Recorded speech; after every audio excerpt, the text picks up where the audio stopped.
ভূপতিনগরের খবরেই যাব, তবে হাইকোর্টে ভূপতিনগর নিয়ে, ভূপতিনগরে তপন মিদ্যা বিজেপির নেতা খুনের ঘটনায় ভূপতিনগরে 40 মামলার তদন্ত করতে পারবেন না ওসি।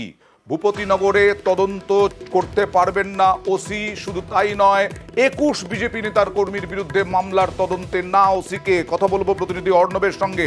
অর্ণব, গতকালই ওসির বিরুদ্ধে কথা বলেছিল হাইকোর্ট এবং আজকে একেবারে না করে দিল। গোটা বিষয়টা জানতে চাইবো।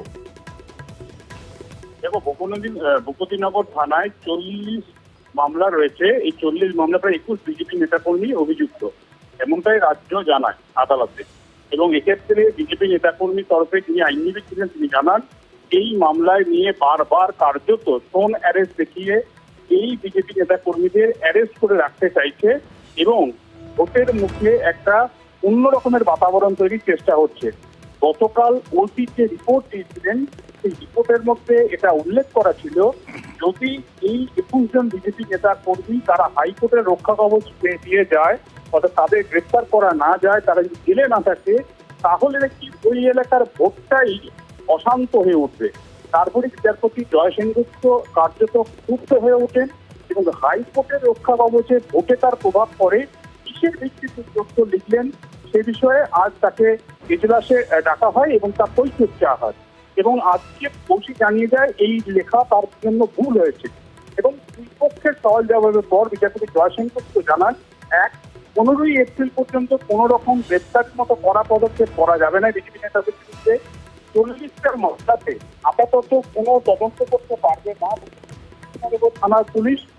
এছাড়া আর কোন মামলা বা এই মামলাগুলির ক্ষেত্রে বিস্ফোরণের অভিযোগ কোথায় রয়েছে, যেহেতু বিস্ফোরণের বা নাশকতার কোনো তথ্য লুকিয়ে থাকলে কোনো ঘটনার মধ্যে, সেক্ষেত্রে নিয়োগ হচ্ছে তা এনআইএ তদন্তে। আমরা জানি এনআইএর ক্ষেত্রে যে শিডিউল অফেন্স, সেই রিপোর্ট রাজ্য সরকারকে পাঠাতে হয় কেন্দ্রীয় স্বরাষ্ট্র মন্ত্রককে। এবং এনআইএ সেই বিষয়টি খতিয়ে দেখার পর সেটা এনআইএর আওতায় আসবে কিনা সেটা তারা সিদ্ধান্ত নেয়। স্বরাষ্ট্র মন্ত্রক কি জানানো হয়েছিল, জানানো হয়ে থাকলে কবে জানানো হয়েছিল, তার আপ টু ডেট কি, এই পুরো বিষয়টা নিয়ে রিপোর্ট তলব করা হয়েছে এবং সেই রিপোর্ট পাওয়ার পরেই এই মামলার পরবর্তী শুনানি হবে, এমনটা জানিয়েছেন। আপাতত রক্ষা কবচ এই 40 বিজেপি নেতা কর্মীকে পুনর্দায়িত্ব গ্রেফতার করা যাবে না, আর তাদের বিরুদ্ধে যে এফআইআর গুলির তদন্ত চলছিল সেগুলি বন্ধ থাকবে। আদালতের নির্দেশ ছাড়া সেগুলিতে কোনো রিপোর্ট দাখিল করা যাবে না। আর 40টা মামলার ক্ষেত্রে কোনো তদন্ত আপাতত করতে পারবে না ভূপতিনগর থানার। ধন্যবাদ। গার্ডেন রিচে ওই রকম ভাবে একেবারে ছাদ মাটিতে মিশে গিয়েছিল। তারপরে আমরাই দেখিয়েছিলাম এই বড় বাজারে বেআইনি নির্মাণের খবর। সেই খবর সম্প্রচারের পরে এবার কড়া ব্যবস্থা নিচ্ছে। বেআইনি নির্মাণে নোটিশ পাঠালো কলকাতা পুরসভা। আমরাই দেখিয়েছিলাম এই খবর। দুপুরে কথা বলবো প্রতিনিধি বিশ্বজিতের সঙ্গে। বিশ্বজিৎ, কি নোটিশ পাঠানো হলো এবং কি বলা হলো নোটিশে, এবং কারা করছিল এই বেআইনি নির্মাণ?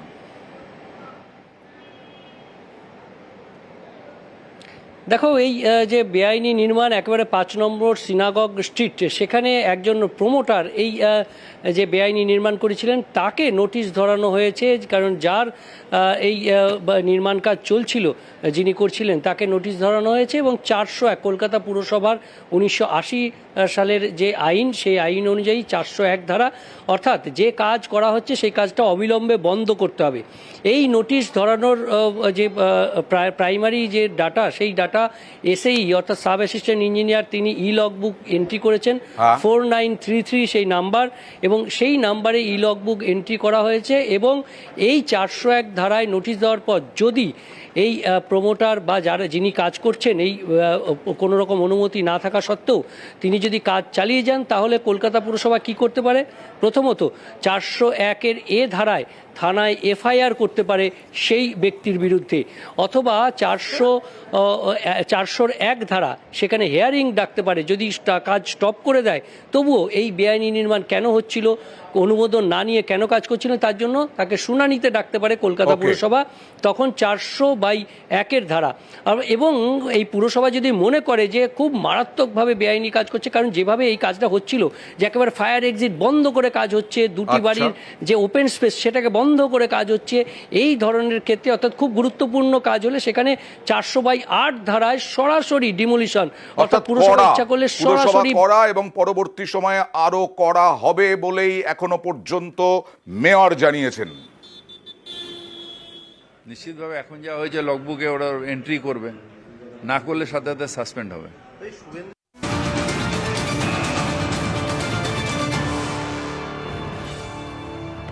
প্রথমেই চলে যাব জেলার খবরে। তৃণমূল নেতার দেহ উদ্ধার, বালুরঘাটের তৃণমূল নেতা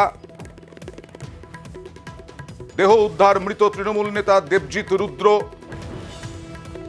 তৃণমূল নেতার দেহ উদ্ধার গাজলে, উদ্ধার তৃণমূল নেতার দেহ।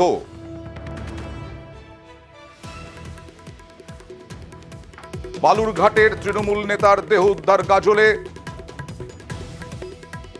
বালুরঘাটের প্রাক্তন কাউন্সিলর দেবজিৎ রুদ্র, বালুরঘাটের প্রাক্তন কাউন্সিলর দেবজিৎ রুদ্র, প্রাক্তন তৃণমূল কাউন্সিলর, তাঁরই দেহ উদ্ধার। গতকাল রাত থেকে নিখোঁজ ছিলেন, গতকাল থেকে নিখোঁজ ছিলেন এই প্রাক্তন কাউন্সিলর। বড় খবর, বালুরঘাটের প্রাক্তন কাউন্সিলর এই দেবজিৎ রুদ্র, তাঁর দেহ উদ্ধার লাইনের পাশ থেকে। গতকাল থেকে নিখোঁজ ছিলেন দেবজিৎ রুদ্র। বালুরঘাটের প্রাক্তন কাউন্সিলরের দেহ উদ্ধার গাজলে।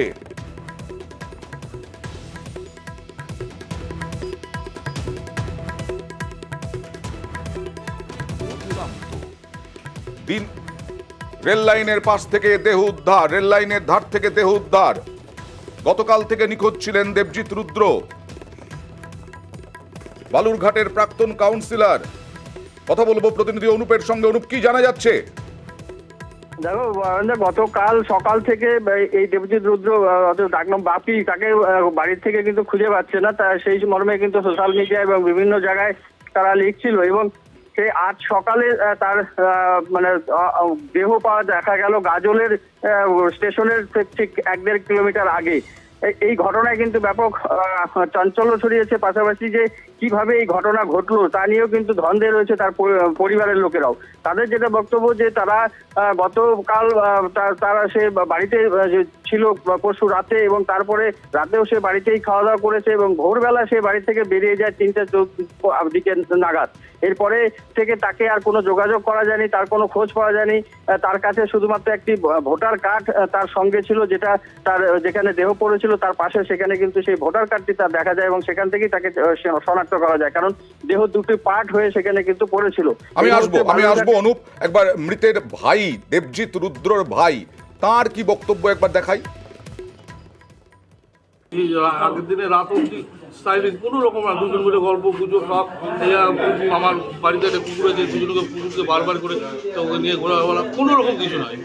হঠাৎ করে রাতে কি হলো, ওই 3:43 বানালো কিছু বলে বলে না কি বেরোলো, এবং কাউকে কিছু বাড়ির একটা ইয়েতে না করে, আমি প্রথমে ভেবেছিলাম মানি বা টানি বা ফ্যান ট্যান বা ইয়ে নিয়ে যাবে, কিচ্ছু নাই, সবই তো বাড়িতে পড়ে, খুঁজে দেখলাম বাড়িতে। হ্যাঁ, ড্রেসটা পরে পরিষ্কার করে গেছে। আমার দাদা আগাগুলো থেকে একটু সাজ মাজ করে বেরোয়, যে কালকে যদি গোয়ালদা রাখে ওই দেখবে ভালো সাজ করে গোয়ালদা গাঁও চলে গেছে। ওকে ডাকলো, ওকে রাখলো, সবার কাছে তাই যায়। যেভাবে বডিটা পাওয়া গেল, এটা আপনাদের কিছু সন্দেহ হচ্ছে? আমি তো পরিষ্কার আপনাকে আগে বলে দিলাম যে দাদা সুসাইড করার মতো এর আগে বহু চাপ চলে গেছে, চাপ করেছে বিভিন্ন পারিবারিক রাজনৈতিক পারিবারিক সব, সেই চাপ সামলে তারা এখন একটা ঠান্ডা হওয়া। আমার ক্ষেত্রে বলে ভাই হলে আমি অনেকদিন আগে মনে করতাম।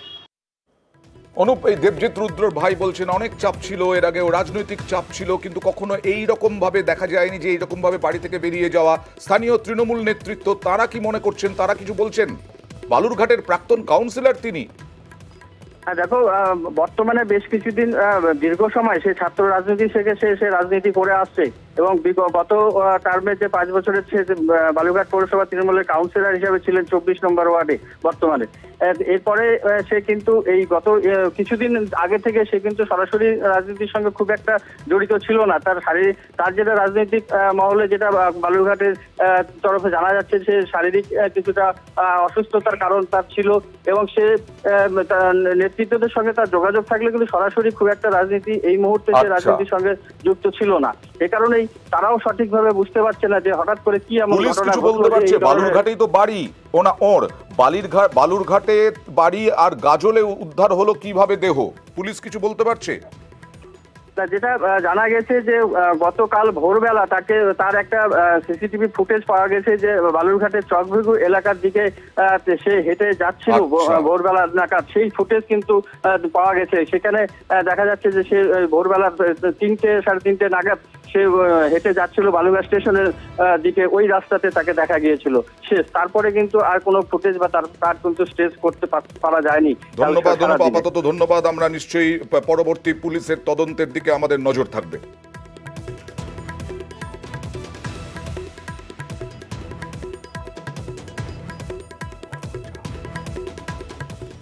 আর এবার কোচবিহারের দিনহাটায় যাব। দিনহাটায় তো প্রায় উত্তেজনা। দিনহাটায় এর আগে উদয়ন গুহর গাড়ি ভাঙচুরের অভিযোগে উদয়ন গুহই রাস্তায় বসে পড়েছিলেন, আর আজকে এবার তৃণমূলের এক নেতার গাড়ি ভাঙচুরের অভিযোগ উঠল। ভোটের কোচবিহারে ফের উত্তেজনা। কথা বলবো প্রতিনিধি শুভঙ্করের সঙ্গে। শুভঙ্কর, কি ঘটনা ঘটেছে এবং কাদের বিরুদ্ধে অভিযোগ? হ্যাঁ অয়েন্দা, দেখো, লোকসভা নির্বাচনের দিনক্ষণ যতই এগিয়ে আসছে ততই উত্তপ্ত হয়ে উঠছে কোচবিহারের দিনহাটা।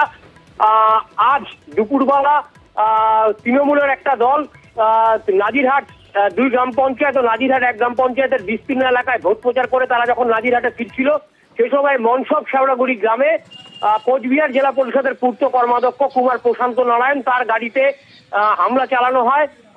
তার গাড়ির কাজ ভাঙচুর করা হয় এবং এই ঘটনায় 2 জন তৃণমূল কর্মী জখম হয়েছে এবং তৃণমূলের অভিযোগ বিজেপি আশ্রিত দুষ্কৃতীরা এই হামলা চালিয়েছে।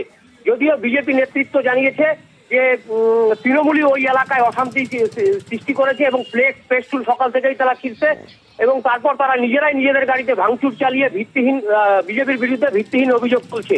অয়নদা, পুলিশ এখনো পর্যন্ত কাউকে চিহ্নিত করতে পেরেছে? কারণ দেখো, খবর পেয়ে ঘটনাস্থলে সাহেবগঞ্জ থানার পুলিশ গিয়েছেন, পাশাপাশি নাজিরহাট পুলিশ ফাঁড়ির পুলিশ গিয়েছে, কিন্তু এখনো পর্যন্ত এই ঘটনায় পুলিশ কাউকে চিহ্নিত করতে পারেনি। তবে পুলিশ যেটা জানিয়েছে যে এই ঘটনায় যারা জড়িত তাদের খোঁজে তল্লাশি শুরু হয়েছে। অয়েন্দা, শুভঙ্কর, এই মুহূর্তে যা দিনহাটার পরিস্থিতি তাতে কেন্দ্রীয় বাহিনীও তো এখানে রয়েছে, রুট মার্চ করছে, কেন্দ্রীয় বাহিনীর উপস্থিতি লক্ষ্য করা যাচ্ছে এই ঘটনার পরে।